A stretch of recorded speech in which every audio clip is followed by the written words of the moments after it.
Hello. Just adjusting my book that's sitting, it's falling. All right. Actually, while I'm touching my book, I'm Debra, Wallace, licensed marriage and family therapist, and I'm actually going to go on 8:20 a.m. radio show today to talk more about my book. So I'm not going to talk about it now, but you'll see it. I'll reference it all the time because my Tuesdays, I go live for pause and process. And in a nutshell, while I'm doing this, that there. My nutshell. Well, my selling line is if you have a nervous system and you're in relationships, then you will benefit from the information I share.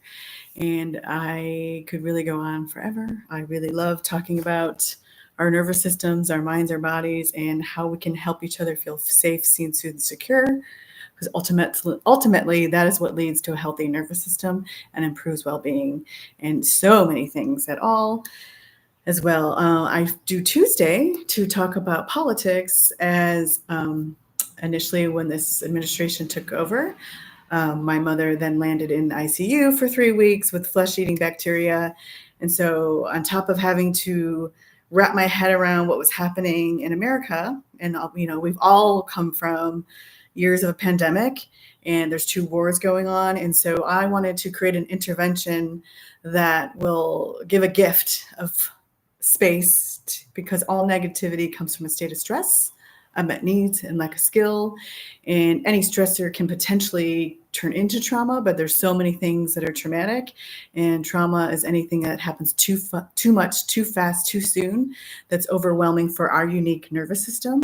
And then that creates disorder, dis-ease, dysfunction, disharmony, so much. And so I wanted to role model. I needed a safe place. I actually wanted to create a group, but because I'm managing so much in my personal life, I'm like, what's the easiest way? And I want to show people that there are actually simple ways to pause and process. So usually what I do is I talk for the first 15 minutes. I encourage everyone taking a few deep breaths initially. I'm just going to take one now as well. So keep taking a few conscious deep breaths. I've shared quite a few videos on the benefits of breathing. But my visual is like, this is our nervous system. These are our minds, our bodies, our spirits. And there's dirt in here. There's a lot of stuff in here. And when things happen and we get activated and there's so many things, and what triggers one person, what activates another person's stress response is different. So we can't judge, but you can't see clearly. And then we're going to default to a lot of reactionary patterns. And my last talk, I showed my hand model, which I just talked more about how the brain develops. And so as you notice, I put this up here. When we take time to pause, there will be some settling and then we can see clearly. And so it's so important. It is vital to weave in time in your day to pause, to breathe. So take a few breaths while you're hearing me speak. And then the last 10 to 15 minutes, I do some sort of breathing structured exercise. And so today I'm going to do the Voo Breath. But there is so much happening from a mental health, and I try to focus on a mental health point of view. So 2 stories that came to light that activated my nervous system from a mental health point of view was reading this administration's idea of cutting the suicide hotline. And again, I always try to fact check. So I still, I'm still doing lots of things as I'm grieving in my personal life and just had an estate sale. So, and I keep strict boundaries on what I allow into my mind, body, and spirit. And so, but seeing that hit me because, I'll tell clients that I have enough clients. There is so much trauma. There are so many people who need support, and we need those lines. And actually, I want to read a quote. There's a Desmond Tutu quote that I really love that says, "There comes a point where we need to stop just pulling people out of the river. We need to go upstream and find out why they are falling in." And at one end, I agree that, we don't want to keep having all these services at the end of the cliff or the people falling in at the river, yet we need them. There is unbelievable how much trauma that's happening. And so if you just rip that away, what's going to happen. It's a mess. It's extremely a mess. And then I have been so blessed to train with Dr. Bruce Perry, Dr. Bessel van der Kolk, to name a few. So many amazing people I've been able to train with, meet, and literally interact with. And I understand that the root cause is trauma, and especially ACEs as adverse childhood experiences. The environment we grow up, lack of access to safe, nurturing relationships and resources is what we need more of. And so then what I'm struggling with is, so you're ripping away the end care, and then you're also cutting the beginning care. And many of my talks, I'll mention Heckman's theory, which just shows what good sense it makes to invest in early life care. And actually, now my picture screen, I had some images that I'm a visual learner. I love visuals. But now I need to look at I try to also cut down waste. I have to look at it. But I wanted to share these images from Trauma Academy. As I mentioned, I trained with Dr. Bruce Perry, and he literally, you can see the images of the brain. And so these images I wanted to show. So last Thursday, I did my hand model talking about how the brain develops sequentially like a sponge cake, and what's going on, what that child is receiving in that environment is huge. And so I'm going to also share Beacon House is an amazing resource. Everything I talk about, I share. But this image comes from Beacon House. And so you can see the layers. And so I've written my book, and I use animals to represent this. And obviously it's much more complex, but just look at this. And so it develops from bottom up. And I just want to show this other image, research from Dr. Bruce Perry, Trauma.org. You can go to him. But basically, as I talked last week, bottom up, and as you can see, it correlates. You go across what these parts, and I had talked about how, this brainstem is really our survival. It's what keeps us alive. It's our biological functions. And as you go up, these are the other parts of our brain, and you can see the corresponding needs to all the way to the top. The cortex is that abstract thoughts, concrete thinking, sideways here. And so it's so important what that environment is. What are those relationships? What is happening in that young life's, that child's life is developing their nervous system, their concept of self, their landscape, their psyche. And I'll share the link again to ACEs, but it has shown that the more adverse childhood experiences, the more likely you're going to have physical health issues, which is another reason why I want to come on to teach people that there really are simple ways to help our nervous systems feel safe, seen, and secure. And that's why I've written my book, because there's also playful ways to do that. But what happens is, we're supposed to give more of our development to the higher brain.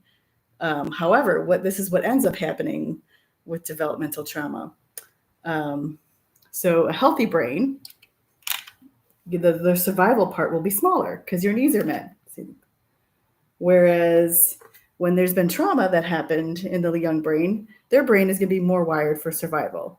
And then there's the prefrontal, the smart part, intelligent, the more intense task of our brains, higher functioning skills, is smaller. And like I said, you could go to childtrauma.org and you could see, I share a link, and there's literally image. You can see a 3-year-old's picture of a brain, and you'll see.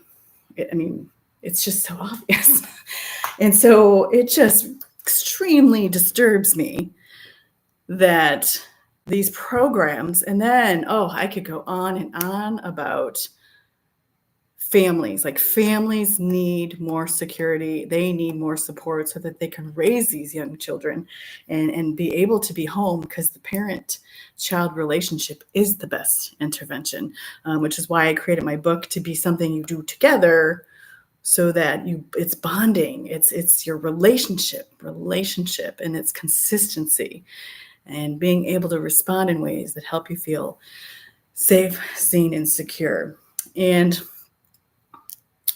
so I have a link sharing more about why it's so important to support those programs. So that's huge. And then I don't even know, like when I was looking at that hotline number being cut, then it looked like, well, they're still having the hotline number, but that they're going to reduce the ones for the GLBTQ portion. And then, which touches my heart, because back in 2005, I was literally going into schools educating how they are at the highest risk of suicide. And actually someone else I recently met did agree that was a high number, but that also let me know that actually the older age, 70 men 70 and older are actually even at a higher rate. So even then, but either way, GLBTQ have been the highest numbers for at risk at suicide. And so since 2005, like I made packets. I went into schools in Colorado to help improve the sex education and create, and also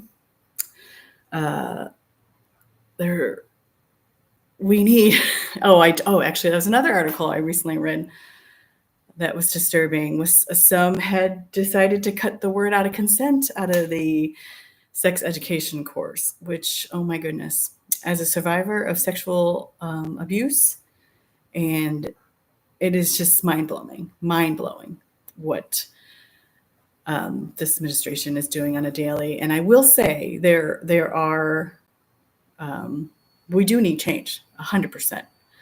And actually what I had planned, I was even going to address some of, no, I don't even want to say his name, whoever's leading the health department. I try not to say their names. Comments on autism and disorders. So I was going to talk more about that, but now looking at the time, that's going to be a whole other one. So, because I actually have an article I've written, Reframe from mental illness to mental health. Because just very briefly, in a nutshell, pretty much every disorder, it's, even Bruce Perry wrote an article, it was a long time ago, that, some people had negative feedback that said, ADHD isn't a disorder. And then whereas what his point is that pretty much every disorder, every diagnosis in the DSM, that's the manual that we use to diagnose mental health disorders,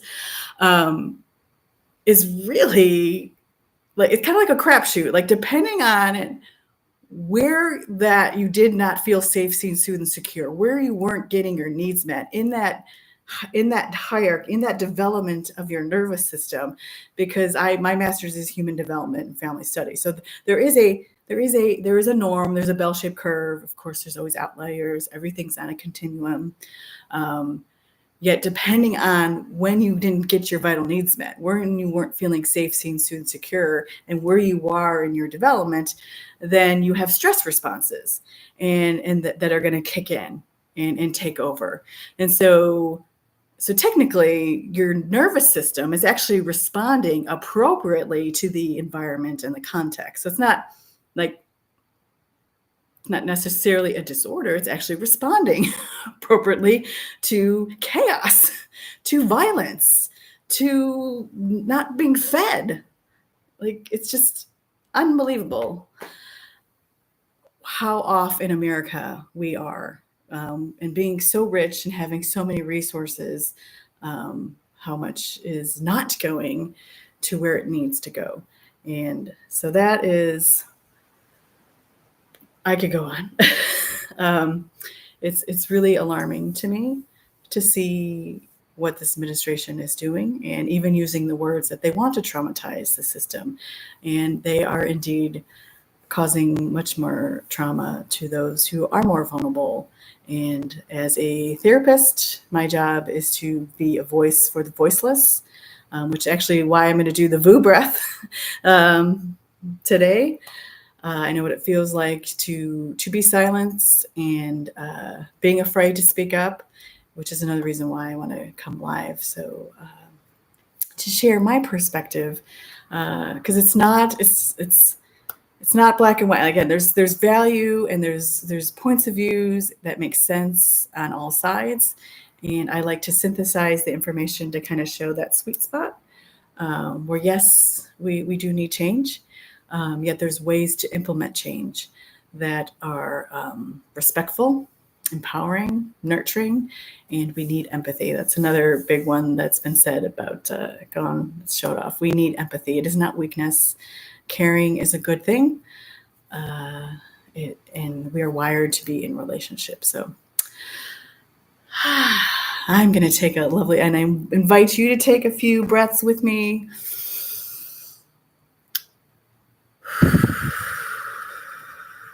And literally, when you are breathing in, you're getting oxygen to every cell of your body.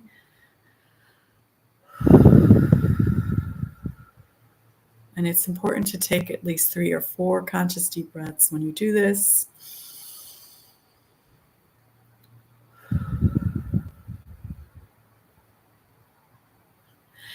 And there's no right or wrong in taking deep breaths. I usually say the 3 or 4 because initially it could feel foreign. It can be uncomfortable. And a message that I've shared many times. So I talk about neuroception in our brain.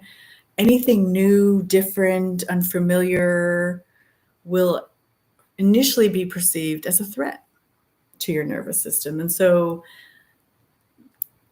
our like go 24/7, me inviting you to pause and take a breath, be like, no, is she crazy? I gotta do this. The dishes have to be done. I gotta do this, brother. All this is gonna fall apart. So I just want to validate, acknowledge that if that is coming up for you. Some people are able to get relief from the breath relatively quickly because it's like this breath, as I mentioned, is getting oxygen to all the cells in your body. It's also like it's pressing the brakes and saying, oh, we are indeed safe and in control, although there is so much going on in our world that we cannot. In this moment, presence is where we find joy and peace.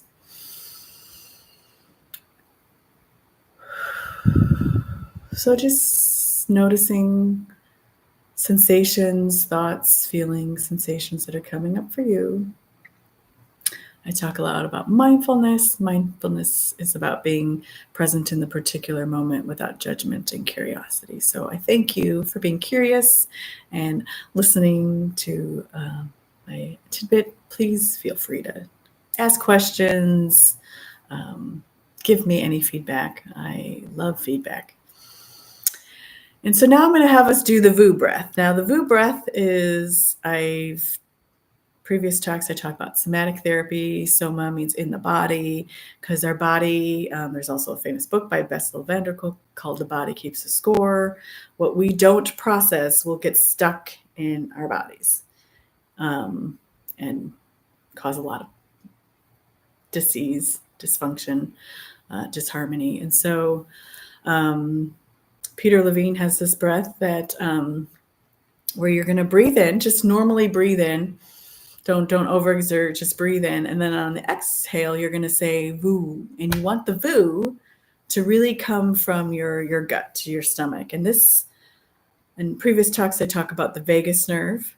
And the vagus nerve goes back, cradling that survival part of our brain, going down the front, and it goes all the way down and branches into our gut. And I've talked about polyvagal in a few talks. Actually, on Thursday, I'm going to do another exercise more on the polyvagal nervous system states. So with this breath, you're going to breathe in normally. Don't overexert yourself. And then on the out breath, say, voo.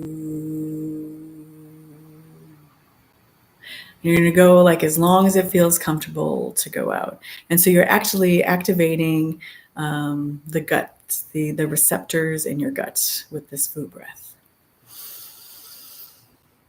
And before we're breathing, it's important to know that to make sure you feel comfortable. So if you're in a space that you don't feel comfortable making sound, that's okay. Don't do it.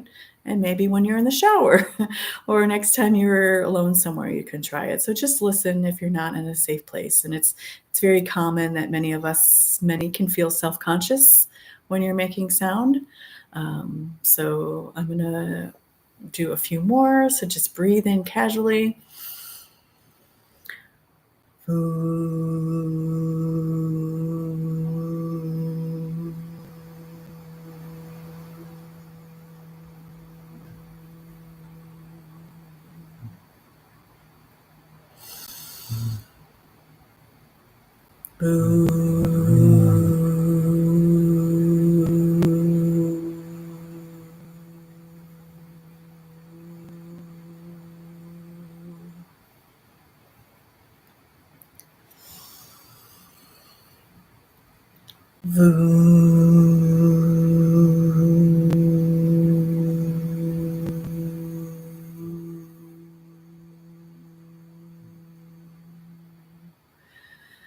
And now I'm going to be quiet for you to do a couple more so that you're not distracted by my voice. So just breathing in gently and easily, and exhale a Voo where you're really feeling it in your gut.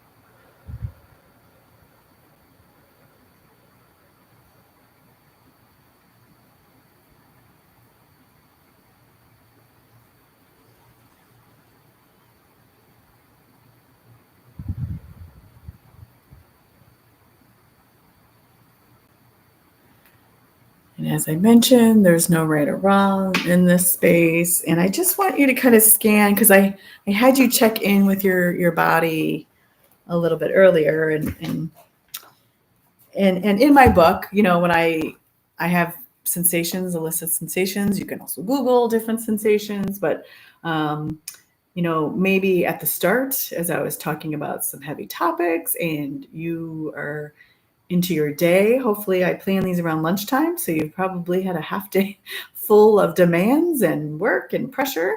And so, we could notice some of these things. Stiff, numb, empty, goosebumps, heavy, sore, blocked. That's what you may have noticed earlier on. And these are indicators that our nervous system is overwhelmed and needing to process some things. And then hopefully, while you're taking a few conscious, nurturing deep breaths, these are signs that your body's feeling at ease and safety signals. And you may feel light, open, relaxed, still, tall, calm, warm, fuzzy, flexible, soft, loose, cuddly, awake.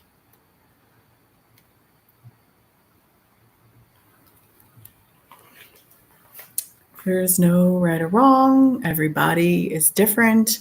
And you may notice some of these sensations more on one side of your body.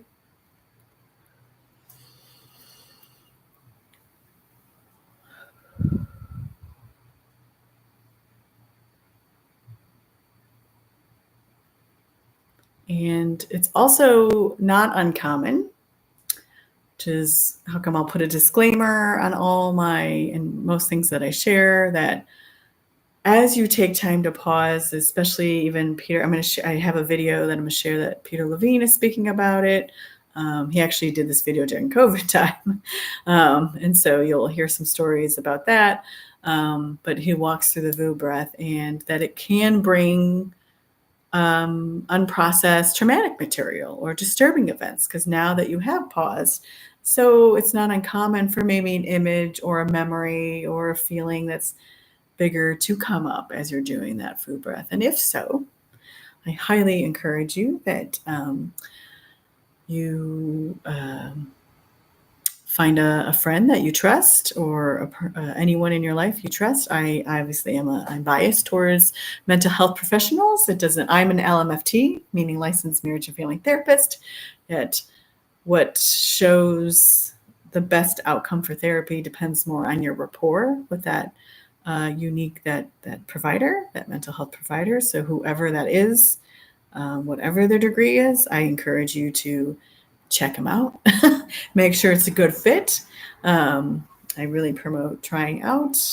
That's why I offer a free consult so that you can feel the energy and ask questions and make sure it's a good fit, because that's you ultimately. Your unique nervous system needs to feel safe, seen, soothed, and secure. That's language I share a lot about Dr. Dan Siegel's work, interpersonal neurobiology, and that's attachment science, that our nervous system, our brains and our bodies will develop in a secure, healthy fashion when we feel safe, seen, soothed, and secure. I'm going to do a whole other talk on attachment one day. So if something came up for you, please, that is an indicator that you do have something that needs to process. And it might not make sense right now, but I can tell you, everyone who comes and meets with me, it eventually makes sense. We can find something that connects the dots. And as I mentioned, trauma is anything that happens too much, too fast, too soon, beyond our window of tolerance for our unique nervous system. And that if we have no safe place to process, express it, and make sense of it, then that's when it causes much more problems. So, and my doorbell is ringing. That is interesting. Well, that'll be a cue that I will end now. Please subscribe, share. My vision is to be able to have memberships and where I can share more and have more interaction and engagement with people who join, so I can tailor it more to people who are showing up. So thank you so much for listening, and take wonderful care. Oh, one other note. I am actually going to miss next week. So if you're on now, I will not be doing lives next week because I am going flying overseas, and I am giving myself a big long pause because I need it very much so. Thank you.